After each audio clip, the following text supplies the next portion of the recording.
Кайырлы күн достар. Бүгін біз сметаник пирогын дайындайтын боламыз. Дәмі өте ерекше және де тестасы өте жұмсақ, сондай балғын болып шықты. Сіздер де дайындап көріңіздер.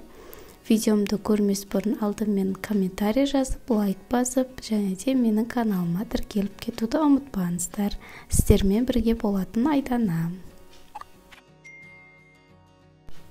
Алдымен ыдысымызға ұнымызды салып, және де үстіне қантымызды салып, жақсылап араластырып алатын боламыз.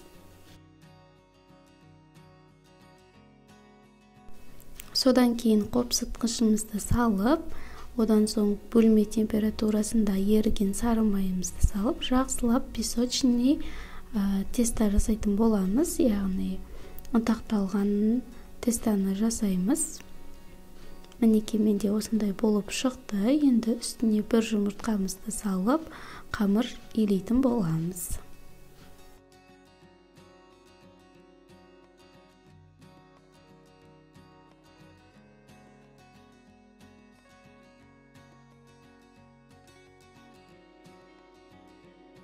Міне бізде қамырымыз дайын болды, өте жұмсақ болып шықты. Енді біз осыны салафанға салып, 20 минутқа холодильникке салып қоятын боламыз.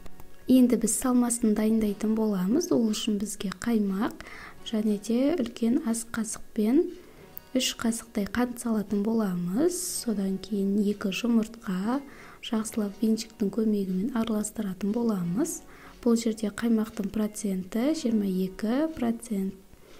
Бізде осындай сұйықтықта шығады, өте сұйық болып шығады.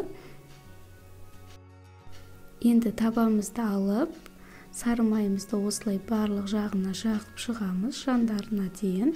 Менде бұл форма 22 сантиметрлік форма. Енді жаңағы қамырымызды алып, осылай екіге бөліп, біріншісін осылай астына жайып шығамыз. Кішкене жұқалау болуы керек, қалың болып кетсе, тестасы өте қалың болып пісетін болады. Дайын болған қамырымызды осылай шанышқының көмегімен астын тесіп шығатын боламыз. Барлық жерін осылай мұқияттап, және де жаңағы салмамызды үстіне құятын боламыз.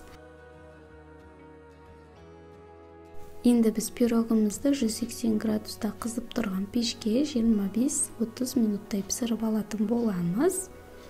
Пісіп шыққан кезде осылай қаймағы көтеріліп, әдемі болып тұрады, бірақ бұл басылады. Әбден суытып алып, табанымыздан босатып алғанымыз жөн. Мінекей бізде осындай өте керемет, сондай бір дәмі тілей үретін сметаник пирогымыз дайын. Өте жұмсақ, тестасы сондай болып шықты. Менде негізі көбіне тестасы қатты, сондай үгітілмелі болып шығатын. Бұл жолы өте керемет, сондай дәмді болып шықты. Егер де видеом ұнаса, лайк басып, комментарий жазып, каналыма тіркеліп кетуді ұмытпаңыздар. Сіздермен бірге болған Айдана, осы рецептімен жасап көрсеңіздер болады.